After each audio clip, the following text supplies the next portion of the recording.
አሜሪካ በኢራን ላይ እያካሄደች ያለችው ጦርነት የኢንዶ ፓሲፊክ አንድነትን እየሸረሸረው መሆኑን ዓለም አቀፍ የመገናኛ ብዙኃን እየተነተኑ ይገኛሉ። የአሜሪካው የውጭ ጉዳይ ሚኒስትር ማርኮ ሩቢዮ የመካከለኛው ምስራቅ ውጥረት እንደነገሰ የፓሲፊኩን አንድነት ዳግም የማጠናከር ዓላማን አንግበው ኒውዴሊ ከትመዋል። በኒውዴሊ አውስትራሊያ፣ ህንድ፣ ጃፓን እና አሜሪካ በባህር ደህንነት፣ ወሳኝ ማዕድናትና በክልላዊ መረጋጋት ላይ መክረዋል ያለው የቲአርቲ ዘገባ የኳዱ ትብብርና ህብረት የኢራን ጦርነት ደብዛዛ ጥላን አጥልቶበታል ሲል አስፍሯል። ኳድ ዩናይትድ ስቴትስ፣ ህንድ፣ አውስትራሊያና ጃፓንን ያቀፈ የአራትዮሽ የደህንነት ማዕቀፍ ነው። የኢንዶ ፓሲፊክ ክልል ደህንነቱ የተጠበቀ እንዲሆን ትኩረት የሚሰጥ ሲሆን የትኛውም ዓለም አቀፍ ጂኦፖለቲካዊና ኢኮኖሚያዊ ጫና ክልሉን እንዳይረብሽ ኳድ ጥበቃ ያደርጋል። የኒው ዴሊው ምክክርም ይህ የጋራ ትብብር ቀጣይነት እንዲኖረውና እንዲነቃቃ ያሰበ ነበር። የቡድኑ ግንኙነት ከቀናት በፊት የአሜሪካና ቻይና የሁለትዮሽ ግንኙነትን ተከትሎ የመጣ ነው። በተለይ በሁለቱ ሀያላን ሀገራት መካከል በኢራን ጦርነት ዙሪያ ከስምምነት አለመደረሱና ቻይናም የአሜሪካንን ቁርጠኝነት በጥርጣሬ መመልከቷ ለስብስቡ ሌላ ስጋትን የደቀነ ሆኗል ነው የተባለው። ከ10 ቀናት በፊት የአሜሪካው ፕሬዝዳንት ዶናልድ ትራምፕ በቻይና ያደረጉት ወዳጃዊ ጉብኝት የቡድን ሁለት ኃይልን በመመስረት እኛን ችላ የሚያስብል ይሆናል የሚል ፍርሃት በኳድ ውስጥ ፈጥሯል። ማርኮ ሩቢዮ የዩናይትድ ስቴትስ የውጭ ጉዳይ ሚኒስትር ሆነው ሲሾሙ የኳድ ቡድን አባላት የውጭ ጉዳይ ሚኒስትሮች በዋሽንግተን ለመጀመሪያ ጊዜ የተገናኙ ሲሆን በ2025ም ዳግም የአራትዮሽ ግንኙነታቸውን መድረክ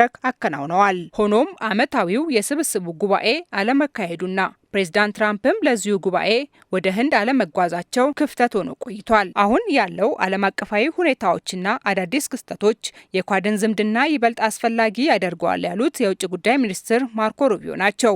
ትብብሩ በከፍተኛ ደረጃ እየተሻሻለ ነው ያሉት ሩቢዮ ስለ ችግሮቻችን የምንነጋገርበትን መድረክ ወደ አንድ እናመጣዋለንም ብለዋል። በአሜሪካ አሁን ባለው አስተዳደር ትኩረት የሚሰጥበት የማዕድን አቅርቦትን ለማረጋገጥም እንተባበራለን ያሉት ውጭ ጉዳይ ሚኒስትሩ ቻይና በቴክኖሎጂው ዘርፍ የፈጠረችውን ተጽዕኖ ለኳዱ ስብስብ ያልደበቁት ሩቢዮ ትብብሩ የመርከብ ነጻነትን፣ የኢነርጂ ደህንነትንና የሰብአዊ ድጋፎችን የትብብር ዘርፍ ያደርጋል ብለዋል። ኳድ በዓለም ላይ ባሉ እጅግ ወሳኝ ችግሮች ላይ ሊስማማባቸው የሚችላቸው ችሎታዎችን መኖራቸውን ነው ያመላከቱት። የአውስትራሊያ የውጭ ጉዳይ ሚኒስትር ፔኒ ዎንግ በእስያ ውስጥ ያለው የኢኮኖሚ ውጥረትና የአካባቢው ጂኦፖለቲካዊ ሁኔታ አሳሳቢና ትኩረት የሚሻ ነው ብለዋል። የኳድ አባል ሀገራቱ አሜሪካና እስራኤል በኢራን ላይ ለከፈቱት ጦርነት ድጋፋቸውን ያላሳዩና ይልቁንም ጦርነቱን ተከትሎ በመጣው የነዳጅ ዋጋ ጭማሪ የተጎዱ መሆናቸውን እየገለጹ የሚገኙ ናቸው። የአውስትራሊያ ጠቅላይ ሚኒስትር አንቶኒ አልባኔዝ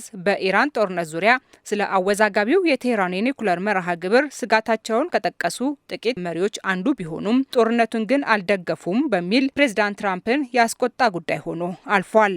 ጃፓንና ህንድ የኢራን ታሪካዊ ወዳጅ ሆነው የከረሙ ሲሆን አሜሪካ ከኢራን ላይ ሀገራት ነዳጅ እንዳይገዙ የጣለችውን ማዕቀብ ሲተገብሩ መቆየታቸውን ቲአርቲ በዘገባው አስታውሷል።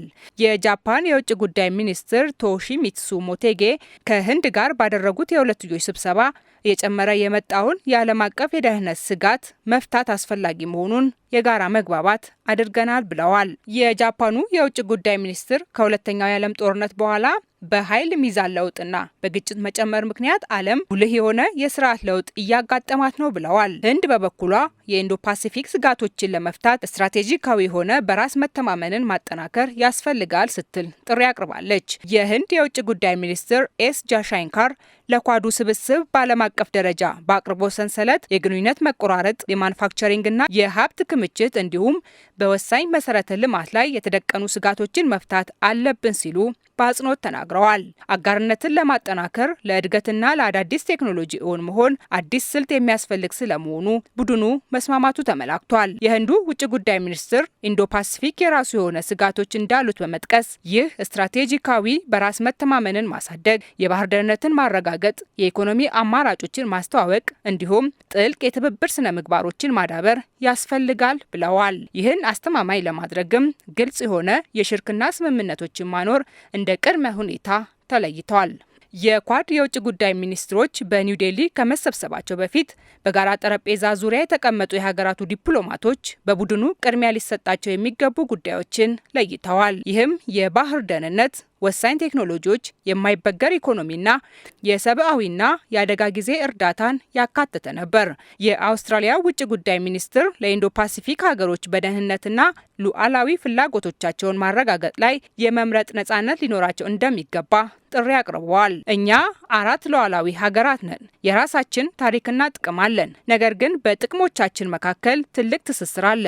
ሁላችንም ለኢንዶ ፓሲፊክ ነጻና ክፍት ለሆነው ክልል ራዕይን እንጋራለን ነው የአውስትራሊያ አቋም። ከፍተኛው የኳድ ስብስብ በኢንዶ ፓሲፊክ ክልል ውስጥ በቅርብ ጊዜ ስለተከናወኑት ለውጦችና ሌሎች የጋራ ጉዳዮችን በተመለከተ የጋራ አቋማቸውን አንጸባርቀዋል። የመጨረሻው የኳድ መሪዎች ጉባኤ የተካሄደው በ2024 በዋሽንግተን አሜሪካን ነበር።